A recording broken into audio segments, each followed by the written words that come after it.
The following program is sponsored by John Chachas Insurance, your local farmers insurance agent located 800 Avenue G in Ely, and brought to you as a public service by KGTV, Channel 10 in Ely, Nevada.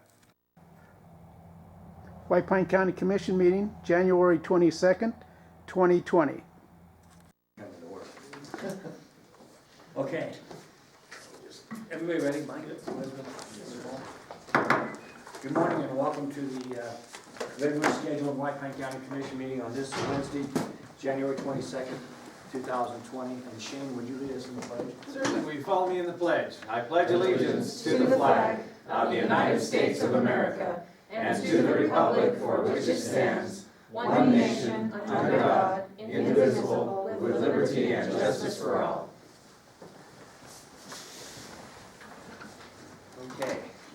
As is the norm, we will take this first 1 minute of the meeting for a silent moment of meditation, prayer, whatever you'd like. So the first moment of this meeting will be reserved for that. We're going to that right now.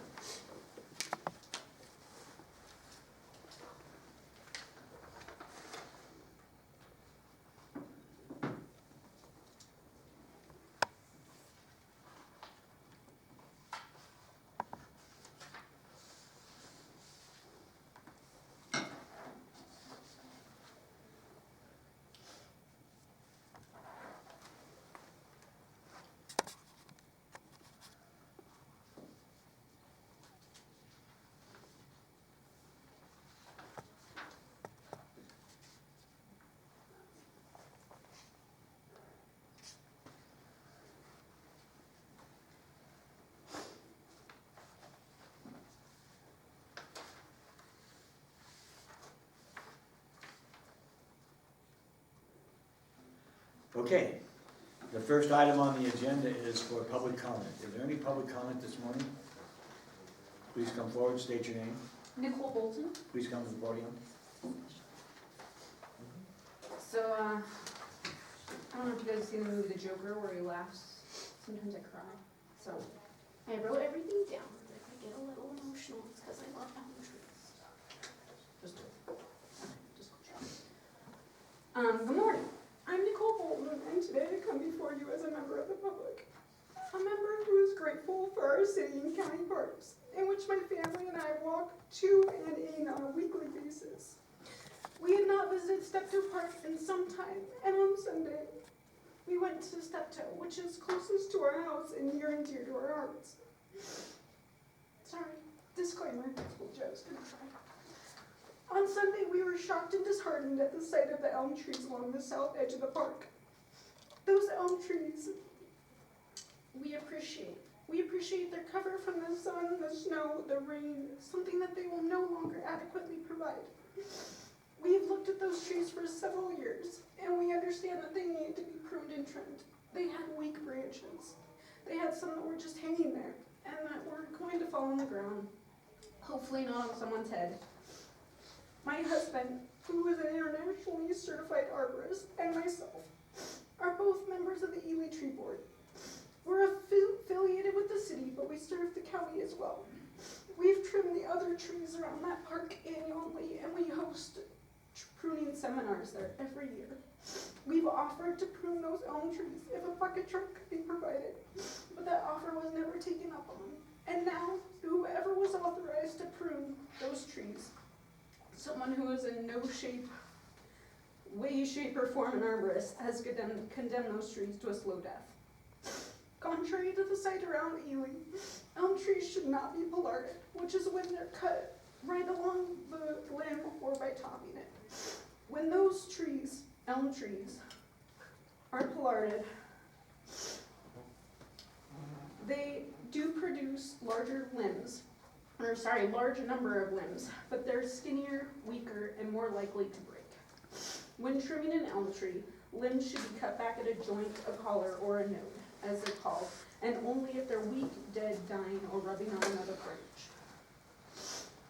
branch.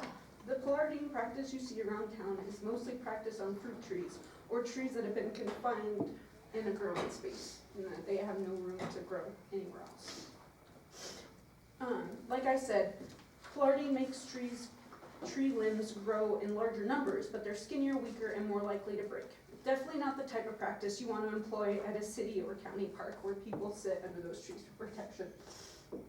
Once a tree is alerted, it requires constant annual maintenance, which is both time and cost consuming for the city and county.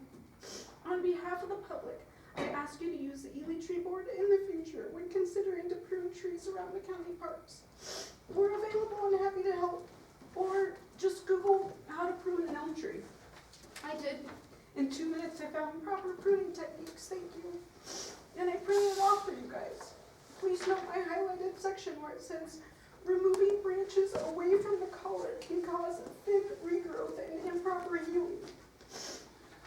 We limit public comment to 3 minutes, and I think you got your point, but if your paperwork, and you can get on an agenda at a later time, we try to stay focused as far as limits, as far as public comment. That was So- 3 minutes? Yes, we just got, yeah. Okay.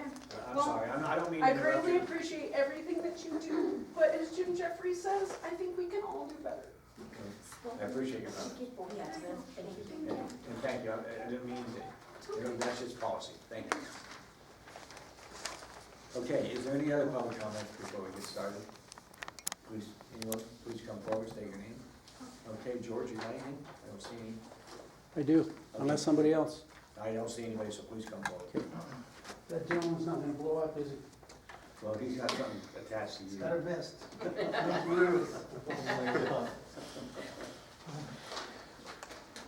Thank you, Mr. Chairman. Mr. Chairman, last November 13, 2019, I submitted a letter, a request for public information. I stated in the letter I've yet to receive an answer from the county commission as to whether you have to sign a non-discrimination clause when receiving federal loans or grants. That request is months old.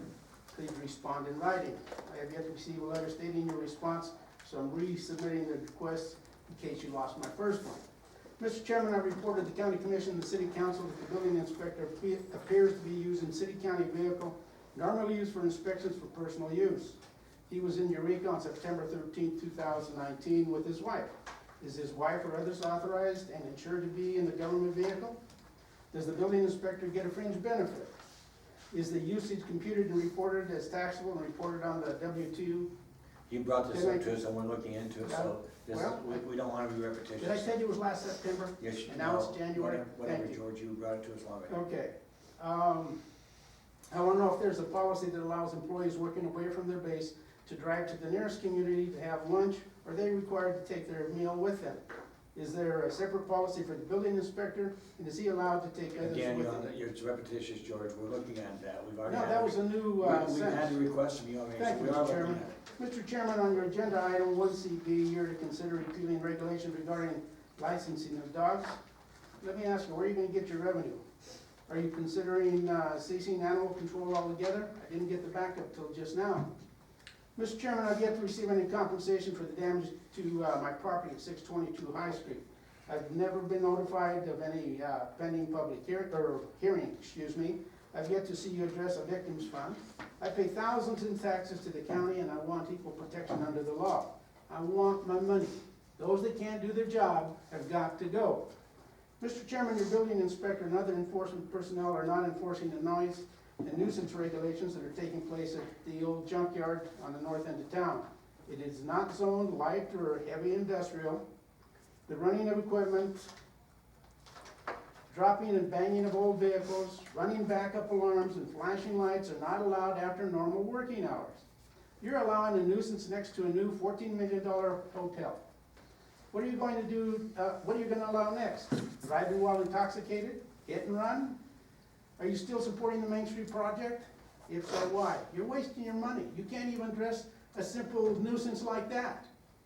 Mr. Chairman, on your agenda item 2C2, you're to consider the approval salary rate for the executive legal assistant. You did not list what that assistant is or was, or did you mean assistants? Are you doing the whole legal assistance? Mr. Chairman, Gentleman McKenzie has yet to address her non-ADA compliance. George, again, Mr. you Wright you has brought yet this to up account for every the time. missing revenue from the railroad. That's it, It's George. not gonna go away Sorry, George, until I you brought get an this answer. up, we brought this up, we've listened to it. I'm gonna keep bringing it up. You're 3 minutes Thank you up. for your Thank time. you for your comments. Okay, is there any other public comment? Please come forward, state your name.